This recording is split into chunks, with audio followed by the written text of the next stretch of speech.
ഇന്ന് നമുക്ക് കെറ്റിലിൽ മുട്ട പുഴുങ്ങാം. അതെങ്ങനെയെന്ന് നോക്കാം. ഇതുപോലത്തെ മുട്ട പുഴുങ്ങാനായിട്ടുള്ളൊരു പാത്രമുണ്ട്. അത് വെച്ചിട്ട് അതിലേക്ക് വെള്ളം ഒഴിക്കുക.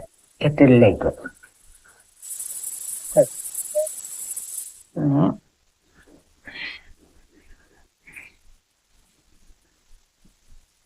ഞാൻ മൂന്ന് മുട്ടയാണ് പുഴുങ്ങുന്നത്.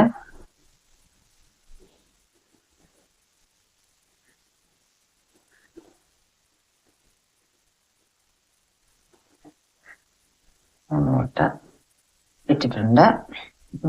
നമുക്ക് കെറ്റില് വെക്കാം.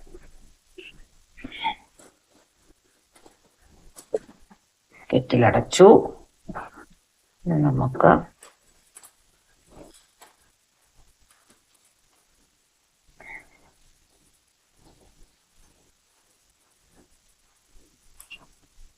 കെറ്റിൽ ഓൺ ആയിട്ടുണ്ട്.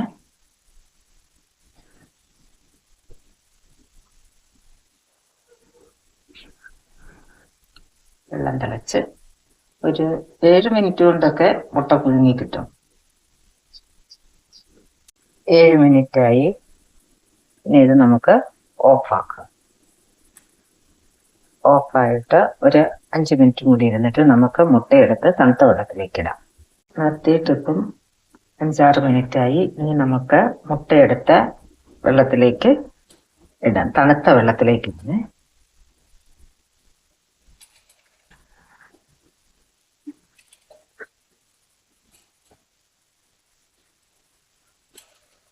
വെക്കണം. ഇത് നല്ല സെറ്റ് ആകട്ടെ. Thank you.